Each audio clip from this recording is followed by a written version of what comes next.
Ayun po, huwag niyong gagawin yun, yung magda-dry fasting kayo, okay? Kasi delikado yun, hindi siya healthy. Tapos tatanungin niyo bakit ko ginagawa yun. Kasi nagbabayad ako. Nung Ramadan kasi, nagpa-fasting ako. Ngayon, ang babae kasi kapag may mga excuse kasi, hindi ako nakapag-fasting ng 3 days that time. Yun yung dry fasting. So, search nyo na lang, okay, kung bakit. Kasi basta, yun. Sa ako share sa inyo. Okay? So, importante, yun nga, huwag nyo gagawin yun.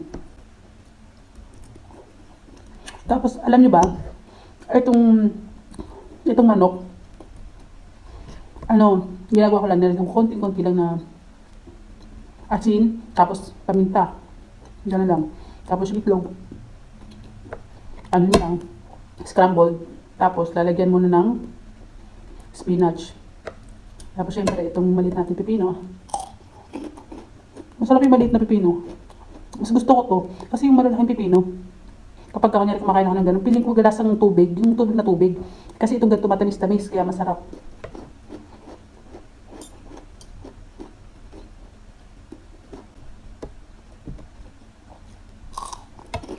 Parang yung ginagawa ko rin kasi na syempre, totoo to, kunyari nagda-diet kayo. Napansin ko to ha, lahat yung share ko sa experience ko lang lagi ha. Ayun. Kunyari kakain kayo, tapos nagda-diet kayo. Di ba dati, kunyari matakaw na matakaw. Pagka kunyari nilagyan ng laman yung tiyan nyo, na siya, kumbaga, mabilis kayo mabusog. Totoo yun. Totoo, walang kayo Lalo parang nasanay na yung katawan nyo. Tapos yung tiyan nyo, kahit konti lang yung laman niya, pili nyo busog na kayo agad. Share nyo rin mga experience nyo, yung mga nagda-diet lang. Hindi pa ako napunta doon sa sinasabi kasi nila na calorie deficit. Calorie deficit kasi, para na-count lang nila yung calorie.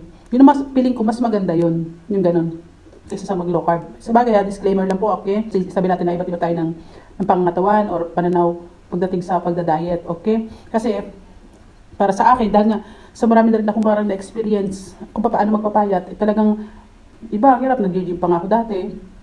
Mga pag-gym ko dati, halos, namaitin talaga ako. Pero pag napatigil ka, iba. Tapos umainom ako sa pagkain dati kasi naka-low carb ako doon dati. Bawal ako kumain lahat. Tapos sinesearch ko bakit kakainin ko. Yun ang mahirap. Pero, sa calorie deficit naman, bibilangin mo lang yung calorie na kakainin mo. Pero ako, hindi pa ako dumarating sa ganung point. Kasi nga, ang kailangan na kasi ng katawan ko, base sa sinearch ko yung sa FitnessPal ba yun? I-share ko sa inyo yan soon, okay? Sa mga susunod natin mga episode. 1,200. Kasi ang goal ko is 65 kilos, di ba? So, binibigyan nila ako ng 1,200 na intake ko, yung calorie ko na intake. Pero feeling ko naman, yung mga kinakain ko, kasi halos parang umad lang nangyayari sa akin eh. Wala pa siyang 1,200. Feeling ko lang ha. Pero hindi ko sure.